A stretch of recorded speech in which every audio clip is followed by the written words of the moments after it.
जय श्री कृष्ण बधाने ने जय माताजी। तो आज આપણે બનાવીશું ગ્રીન પરોઠા, એ બી કોબીમાંથી બનાવીશું ફ્રેન્ડ્સ। કારણ કે આપણે છોકરાઓ અને ઘરના સભ્યો અમુકવાર શાક છે કોબીનું એ ખાઈ ખાઈને કંટાળી જતા હોય છે, તો કોબીમાંથી અનેક ઘણી રેસીપી તૈયાર થાય છે। કોબીના ભજીયા થાય છે, કોબીના પરાઠા બી થાય છે, અને સિમ્પલ તમારે ગ્રીન ના બનાવવા હોય તો ફક્ત ખાલી કોબીના તમે સિમ્પલ બી પરોઠા બનાવી શકો છો। તો આજની રેસીપી છે ગ્રીન જે કોબીમાંથી बनता परोठा तैयार थई गया है। साथ में अत्यारे अहींया जे गळ्युं केरीनुं अथाणुं आवे छे ए लीधुं छे। अंदरथी तमे स्टफिंग जोई शको छो, भरपूर में अंदर स्टफिंग छे ए कोबीनुं एकदम सरस भरेलुं छे।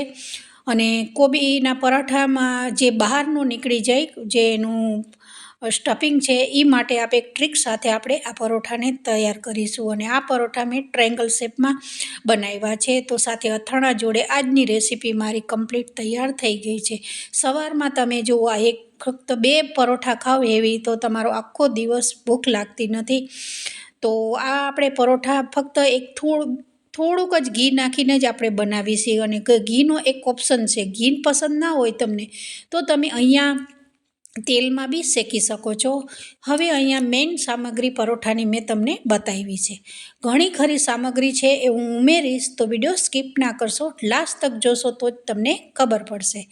હવે તમે અત્યારે જોઈ શકો છો કે મેં કોબી લીધી છે। હવે કોબી તમે 500 ગ્રામ હોય કે કેટલું, એક આખું મોટું કોબીનું આવતું હોય છે, આખો દડો આવતો હોય છે કોબીનો, પણ આપણે એ નથી લેવાનું।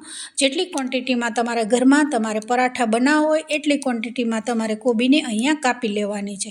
મેં લગભગ અત્યારે 100 ગ્રામ જેટલી જ કોબીને લીધી છે। મારે જેટલા બનાવવાના છે એટલી મેં કોબી લીધી છે। થોડા મોટા મોટા પીસ કરી દીધા છે, અને ચોપરમાં આ રીતે એકદમ સરસ ઝીણી ચોપ કરી દેવાની છે। અને જુઓ, તમારા ઘરમાં ચોપર ના હોય તો તમે શું કરી શકો છો, ચાયણી હોય ઝીણી એમાં બી તમે આને કરી શકો છો। એમાં કોબીની અંદર મેં લસણ અને લીલા મરચાં 2 નાખી દીધા છે।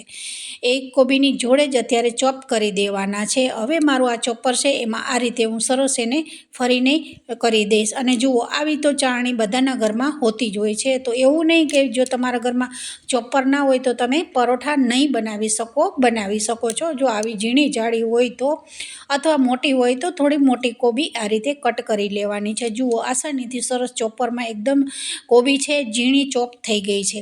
હવે આપણે આને એક બાઉલમાં કાઢી લઈશું। ફક્ત મેં અત્યારે ચોપ કરતી વખતે લસણ અને લીલા મરચાં નાખ્યા છે। અહીંયા તમને આદું પસંદ હોય તો આદું બી નાખી શકો છો, પણ જુઓ હજુ મારું આ જોઈએ એટલું એકદમ ઝીણું ચોપ થયું નથી, તો હજુ હું આને બીજી વારે ઉપર રાખી અને સરસ ફરી આ રીતે એને ચોપ કરી દઈશ। કારણ કે નીચે વધારે થઈ ગયું હતું અને ઉપરના ભાગમાં થોડું એક પત્તું રહી ગયું હતું, તો આ રીતે ફરીને મેં એને ચોપ સરસ કરી દીધું છે। 1 કે 2 વાર આવી રીતે ચોપર મશીન ચલાવશો તો સરસ ચોપ થઈ જાય છે। તો આ એકદમ હેલ્ધી રેસીપી છે, કારણ કે જો આમાં મેં વધારે પડતું ઘીનો ઉપયોગ બી નથી કર્યો, સહેજ ઘીમાં જ આ પરોઠાને મેં તૈયાર કર્યા છે। અને આમાં એક જે ગ્રીન ચટણી બનાવીશું ને એનો ટેસ્ટ બહુ જ આ પરાઠામાં સરસ આવે છે। તો વિડીયો સ્કીપ ના કરશો, લાસ્ટ તક જોશો તો જ તમને ખબર પડશે। હવે આ ચોપ થઈ ગયું છે। હવે આપણે અહીંયા ગ્રીન ચટણી બનાવવાની છે, તો લીલા ધાણા, લીલા મરચાં અને લસણ, અહીંયા મેં આદુનો ઉપયોગ નથી કર્યો, બસ આ 3 વસ્તુને જ મેં એક સરસ ચટણી બનાવી દેવાની છે। થોડું અમથું પાણી નાખવાનું છે, કારણ કે આ જ ચટણીના ઉપયોગથી આપણે લોટ બાંધવાનો છે। તો આને મેં મિક્સર ગ્રાઇન્ડરમાં આ રીતે પીસી લીધી છે। થોડી એ પ્રવાહી જેવી આ રીતે ચટણીને રાખવાની છે। આ જ ચટણીમાંથી આપણે લોટ બાંધવાનો છે। અને મેં કુકરમાં આ રીતે 3 બટાકા બાફી અને મૂકી દીધા હતા। બટાકા ઓપ્શન છે, બટાકા નાખવાથી સરસ જે કોબીનો અંદરનું સ્ટફિંગ છે એનું બાઇન્ડિંગ સરસ આવે છે। પસંદ હોય તો તમે નાખી શકો છો, નતર સ્કીપ કરી શકો છો, ફક્ત કોબીથી બનાવી શકો છો। 1 ચમચી મેં અત્યારે ઘી લીધું છે, ઘીમાં થોડું જીરું નાખ્યું છે। જીરું થોડું સરસ તતડી જાય ત્યાર પછી અહીંયા મેં હિંગ ઉમેરી દીધી છે। આ સ્ટફિંગ છે આપણે ઘીમાં જ સરસ શેકીને લેવાનું છે, કારણ કે ઘીમાં શેકીને લેશો તો એનો ટેસ્ટ બહુ જ સરસ આવે છે। પછી મેં એક બટેકું આ રીતે એમાં ચોપ કરી દીધું હતું, મતલબ ચપ્પુથી જ આ રીતે બાફેલું બટેકું છે, તો એકદમ સરસ તમે ચમચાથી પ્રેસ કરશો ને તો સરસ એનું સ્ટફિંગ તૈયાર થઈ જાય છે। વધારે પડતું આને આપણે નથી પકાવવાનું, બાફેલા બટેકા બી છે અને કોબી બી આપણી સરસ એકદમ આમાં ભળી જાય, બસ એટલું જ આપણે કરવાનું છે। કારણ કે આ કોબી છે એ વધારે પડતું પાણી છોડે છે, એટલે એમાંથી એમાંથી જેટલું પાણી છૂટશે એ બધું એમાં ઓબ્ઝર્વ થઈ જશે, મતલબ કે પાણી ઉડી જશે આપણે શેકવાથી. અને મસાલા કરીશું તો મસાલા એ આપણે રૂટિંગ કર્યા છે. રૂટિંગમાં મસાલામાં લાલ મરચું છે, ધાણા જીરું છે, હળદી પાવડર છે, બસ આ જ વસ્તુ ઉમેરી અને આપણે એક મસાલા કરવાના છે. મસાલામાં થઈ જાય એટલે મતલબ કે એકદમ પાકી જાય, મસાલા સરસ ચડી જાય, ત્યાર પછી આપણે આને ગેસ બંધ કરી દેવાનો છે. લાસ્ટમાં મેં અત્યારે અહીંયા થોડોક ચાટ મસાલો નાખ્યો છે. ચાટ મસાલોનો જે આ સ્ટફિંગ છે એનો ટેસ્ટ બહુ જ સરસ આવે છે. તમને પસંદ હોય તો તમે નાખી શકો છો. હવે મેં અત્યારે એક બાઉલ લઈ લીધું છે અને બાઉલમાં મેં રોટલીનો લોટ લીધો છે. રોટલીનો લોટ લગભગ મારો 200 ગ્રામ જેટલો છે. હવે કેટલી ક્વોન્ટિટીમાં તમારે પરાઠા બનાવવો હોય એ પ્રમાણે તમારે લોટ લેવાનો હોય છે. 2 ચમચી જેટલું મેં ઘી લીધું છે. આ પરાઠા ખાવામાં હેવી છે, પણ બિલકુલ એમાં બહુ તેલ ઘીનો ઉપયોગ બહુ ઓછો કરેલો છે. સ્વાદ અનુસાર અહીંયા મેં મીઠું નાખ્યું છે. લોટ બાંધતી વખતે આપણે મીઠું સ્ટફિંગમાંય નાખ્યું છે તો સાચવીને નાખવાનું. 1 ચમચી અહીંયા તલ લીધા છે.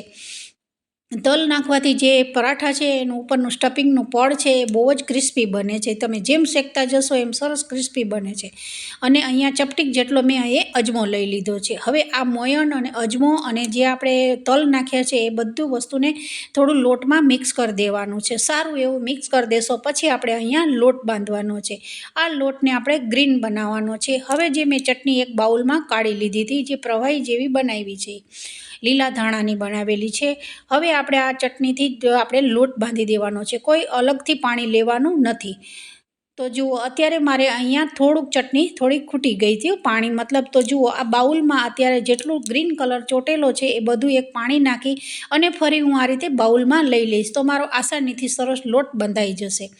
તો તમારો કેટલી ક્વોન્ટિટીમાં લોટ હોય એ પ્રમાણે તમારે ચટણીને બનાવવાની છે, થોડી પ્રવાહી જેવી. અને આ રીતે ગ્રીન સરસ એક પરાઠાનો લોટ બાંધી દેવાનો છે. આપણે જે પરાઠાનો નોર્મલ બાંધતા હોય છે એવો જ, બસ બહુ કઠણે નહીં અને બહુ ઢીલોય નહીં, એ રીતનો આપણે અહીંયા લોટને રાખવાનો છે. ઉપરથી ફરી અડધી ચમચી તેલ નાખી અને આ રીતે લોટને મેં સોફ્ટ બાંધી દીધો છે. હવે આને ટાઈમ હોય તો 10 મિનિટ અથવા 5 થી 7 મિનિટ ઢાંકી અને મૂકી દેજો તો એકદમ લોટ છે એકદમ સોફ્ટ થઈ જશે. જ્યારે આ પરોઠા આપણે વણીશું અને બની જાય ને ત્યારે એકદમ સરસ પોચા બને છે. અને વધારે તમારે ક્રિસ્પી કરવા હોય તો તમારે થોડા લાલાશ પડતા કરવાના છે. હવે આપણે અહીંયા પરોઠાને વણી લેવાના છે. અહીંયા તમારે ખાસ આ પરોઠાની એક ટ્રીક સમજવાની છે. જુઓ મેં પતલી એકદમ રોટલી બનાવી દીધી છે. પતલી રોટલી કરી અને સ્ટફિંગ બનાવી દીધું છે અને ટ્રાયંગલ શેપમાં બસ આ જ રીતે કરી દીધું. અહીંયા કોઈ તમારે વેલણ બી મારવાની જરૂર નથી. આ જ રીતે આપણે ટ્રાયંગલ શેપમાં બધા પરોઠા ગ્રીન તૈયાર કરી દેવાના છે. જુઓ મેં કેટલી પતલી રોટલી રાખી છે. પતલી રોટલી રાખવાનું કારણ જ એ છે કે જે સ્ટફિંગ છે એ બહાર બિલકુલ નીકળી નહીં જાય અને બીજી વાર તમારે ઉપર વેલણ મારવાની બી જરૂર રહેતી નથી. એકદમ આપણી રોટલી પતલી હશે તો આપણો પરાઠા છે એકદમ સરસ પતલો જ બનશે. અને હાથથી થોડો પ્રેસ કરી અને વધારે તમને જાડો પરાઠો લાગે તો તમે આ રીતે થોડુંક ઉપર પ્રેસ કરી શકો છો. હવે બધા પરોઠા એકદમ સરસ વળાઈ ગયા છે. ત્યાર પછી અડધી ચમચી જેટલું જ મેં અત્યારે અહીંયા અડધી ચમચી ઘી લીધું છે. હવે પરોઠાને આપણે ધીમી આંચ ઉપર સરસ શેકી દેવાના છે. મતલબ અહીંયા તમને પસંદ હોય તો તમે ઘીને સ્કીપ કરી શકો છો, તમે તેલમાં બી બનાવી શકો છો, પણ ઘીમાં ટેસ્ટ સરસ આવે છે. ફ્રેન્ડ્સ, જ્યારે આ પરોઠા શેકાતા હોય ને તમારા ઘરમાં તો ઘરના સભ્યોને જે કોબી ના ખાતા હોય ને એ બી આ કોબીને પરોઠાને ખાઈ શકશે, એટલા ટેસ્ટી બને છે. જરૂરથી આ રેસીપીને ટ્રાય કરજો. અને એમાંય પાછા ગ્રીન છે તો જોઈને જ આપણને ખાવાનું મન થઈ જાય એવા આ પરોઠા સરસ તૈયાર થઈ જાય છે. કારણ કે અત્યારે શિયાળાની સિઝન છે તો સિઝનમાં આપણે કેવું બધી ભાજી બહુ મળતી હોય છે તો એમાંથી જ એક ઉપયોગ કરી. લીલા ધાણા તો અમે બહુ આ બધી સિઝનમાં મળતા જ હોય છે અને કોબી આપણા ઘરમાં અમુક સભ્યોને સબ્જી ભાવતી નથી હોતી. તો જુઓ ઉપરથી બી મેં અત્યારે અહીંયા ઘી લગાવ્યું છે. અને કોબીનું શાક ના ભાવતું હોય તો તમે આ રીતે પરોઠા બી બનાવી અને ઘરના સભ્યોને ખવડાવી શકો છો. તો જુઓ આ રીતે મારે લાઇટ પડતી હતી એટલે પરાઠું સરખું આવતું નહોતું લાઇટમાં, એટલે મેં થોડી 2-3 વાર ડીશને આ રીતે બતાવી છે.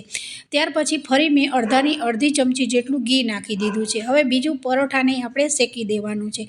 આ રીતે ટ્રાયંગલ શેપમાં આ ટ્રીક સાથે બનાવશો ને તો તમારે કોઈ વણવાની બી ઉપરથી ઝંઝટ નહીં બને. કારણ કે આપણે શું કરતા હોઈએ છીએ, જે સ્ટફિંગવાળા પરોઠા બનાવતા હોય છે તો કેવું હોય છે, બધા બહેનોને એવું હોય છે કે સ્ટફિંગ નીકળી જતું હોય છે, પણ આ પરોઠામાં એવું નહીં થાય. ફક્ત તમારે ખાલી એક જ વાર સરસ પતલી રોટલી વણી દેવાની છે, સ્ટફિંગ ભરી અને વાળી અને આપણે શેકી દેવાની છે. પણ હા, પહેલી વખતે તમે જ્યારે રોટલી એકદમ પતલી વણવાની છે તો બીજી વાર તમારે ઉપર વેલણ મારવાની બી જરૂર નહીં પડતી. તો એકદમ લાલાશ પડતા મેં અત્યારે પરોઠા આ રીતે શેકી દીધા છે.